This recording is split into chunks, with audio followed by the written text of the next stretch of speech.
Field marshal K زیر صدارت corps commanders conference Syed Asim Munir کا مسلح افواج کی تیاری، مہارت اور جنگی صلاحیتوں پر اطمینان کا اظہار۔ فیلڈ مارشل کی مار کے حق کی یادگار سال مکمل ہونے پر قوم کو مبارکباد۔ ISPR کے مطابق فیلڈ مارشل نے کہا کہ مار کے حق عوام، حکومت اور افواج پاکستان کے درمیان غیر متزلزل ہم آہنگی کی علامت ہے۔ خود مختاری کی ہر قیمت پر تحفظ کے غیر متزلزل عہد کا عکاس ہے۔ مار کے حق کی یاد منانا بھارتی متکبرانہ سیاسی سوچ کے لیے واضح پیغام ہے۔ پاکستانی قوم متحد، مضبوط اور ہر لحاظ سے مکمل طور پر تیار ہے۔ تمام اندرونی و بیرونی چیلنجز کے مد مقابل بنیان المرصوص کی مانند یکجا کھڑے ہیں۔ کور کمانڈرز کو ابھرتے خطرات کے پیش نظر مستعدی اور آپریشنل تیاری کی اعلیٰ سطح کو برقرار رکھنے کی ہدایت۔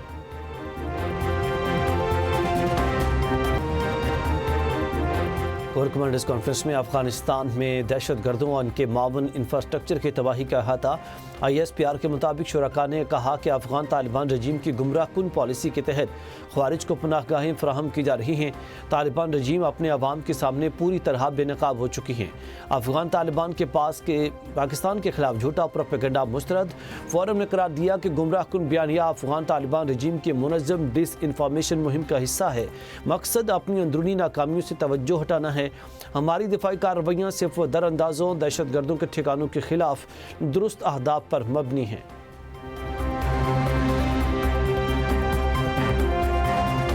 کور کمانڈرز کا مسلح افواج اور جانوں کا نذرانہ پیش کرنے والے شہریوں کو زبردست خراج عقیدت۔ کہا کہ شہداء کی لازوال قربانیاں ہمیشہ پاکستان کی قومی سلامتی، اتحاد اور استحکامت کی بنیاد بنی رہیں گی۔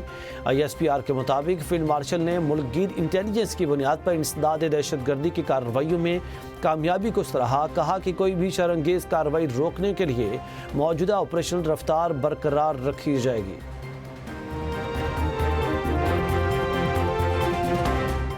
کور کمانڈرز کانفرنس میں علاقائی سلامتی کی صورتحال کا بھی جائزہ، علاقائی کشیدگی سے بچاؤ اور تحمل اختیار کرنے کی اہمیت پر زور۔ کہا کہ ابھرتی ہوئی جیو پولیٹیکل پیش رفت علاقائی استحکام پر گہرا اثر ڈال سکتی ہے۔ فورم کی مقبوضہ کشمیر میں جاری مظالم کی بھی مذمت۔ مقبوضہ کشمیر کے عوام کے لیے پاکستان کی سفارتی، سیاسی اور اخلاقی حمایت کے عزم کا اعادہ۔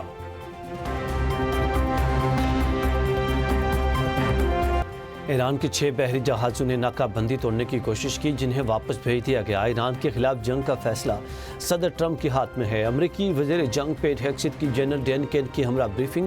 کہا ابن ہرمز کا محاصرہ جاری رہے گا۔ ایرانی بندرگاہوں کا گھیراؤ کر رکھا ہے۔ ایران کے علاوہ ہمارا کسی اور ملک کے خلاف رکاوٹ کھڑا کرنے کا کوئی ارادہ نہیں۔ ایران کے لیے بہتر ہوگا کہ محصور جہازوں کو باحفاظت گزرنے کا راستہ دے۔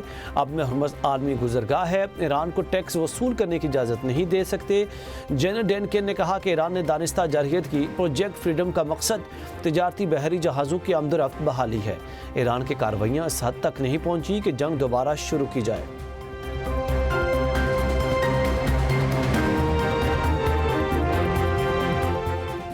ایران ذمہ دار اور اخلاقی طاقت کی نمائندگی کرتا ہے۔ ایران کے دشمن لاپرواہ، غیر ذمہ داری اور بے قابو ہیں۔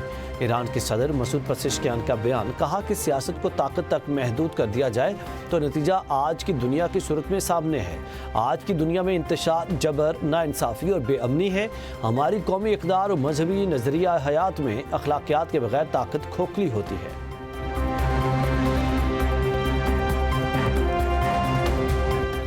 خطے کے مالک کو امریکہ سے سیکورٹی کی بھیک مانگنا بند کرنے چاہیے۔ خطے میں امریکہ کی موجودگی مغربی ایشیائی ممالک کے لیے امن کا ذریعہ نہیں ہے۔ ترجمان ایرانی وزارت خارجہ اسماعیل بقائی کا بیان۔ کہا کہ امریکہ نے اپنے فوجی اڈوں کی میزبانی کرنے والے مالک کی سیکورٹی کو بھی خطرے میں ڈال دیا ہے۔ امریکی اڈوں نے میزبان مالک کو کئی بار خطرات سے دوچار کیا۔ خطے میں پائیدار امن صرف اور صرف علاقائی تعاون کے ذریعے ہی ممکن بنایا جا سکتا ہے۔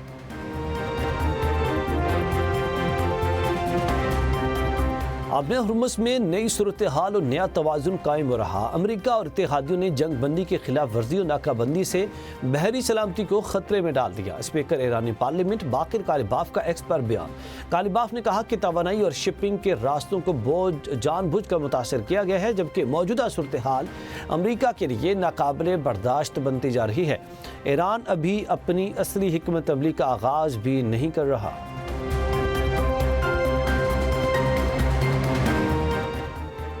امریکی ایئرکرافٹ کیریئر اپنے ہرمز کی طرف بڑھا تو پوری طاقت سے جواب دیں گے۔ ایرانی commander in chief major general Amir Hatami کا انتباہ۔ کہا ایران نے دشمن سے نمٹنے کے لیے کروز میزائل اور لڑاکا ڈرون تعینات کر دیے۔ امریکی ایئرکرافٹ کیریئر سمجھتا ہے کہ خفیہ رہ سکنے والے ریڈار کی مدد سے آبنۂ ہرمز تک پہنچ جائے گا۔ انہیں پتہ ہونا چاہیے ایران کا جواب فائر ہوگا۔ ایرانی سمندروں کے ایک ایک انچ کا دفاع کریں گے۔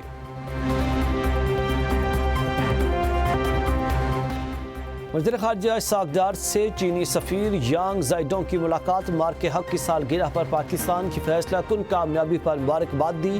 ترجمان دفتر خارجہ کے مطابق چینی سفیر نے پاک چین تمام موسموں میں آزمودہ اسٹریٹجک تعاون پر مبنی شراکت داری کی مضبوطی کا اعادہ کیا۔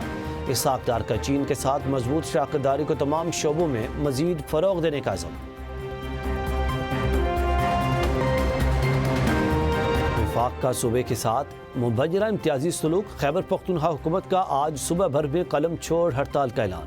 اپنے بیان میں وزیر اعلیٰ سہیل افریدی نے کہا وفاق کی جانب سے NFC ایوارڈ بجلی اور گیس کی فراہمی میں دانستہ طور پر امتیازی سلوک کیا جا رہا۔ کل ہونے والی اس ہڑتال سے صرف ایمرجنسی سروسز مستثنیٰ ہوں گی۔ وزیر اعلیٰ کے وکلاء سے بھی ہڑتال میں شرکت کی اپیل۔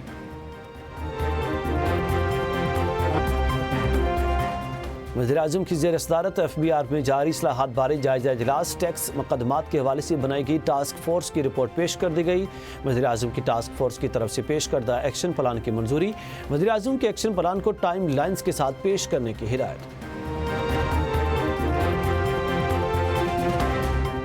گیس بحران سے نمٹنے کے لیے حکومت کا جامع ایکشن پلان تیار۔ توانائی کے شعبے میں فوری اصلاحات اور ادارہ جاتی ہم آہنگی بڑھانے کا فیصلہ۔ وزیر اعظم کی ہدایت پر پاور ٹاسک فورس کے اقدامات کو نیشنل کوآرڈینیشن مینجمنٹ کونسل کے تحت لایا جائے گا۔ سپلائی بہتر ہونے تک ری گیسیفائڈ لیکویفائڈ نیچرل گیس کنیکشن بھی معطل رہیں گے۔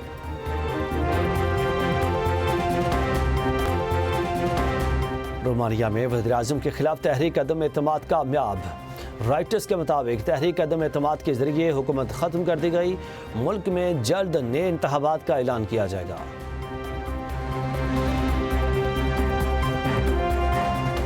اور ICC نے T20 ٹیم رینکنگ جاری کر دی۔ ورلڈ چیمپئن بھارت بدستور پہلے نمبر پر موجود۔ انگلینڈ دوسرے جبکہ آسٹریلیا تیسرے نمبر پر برقرار۔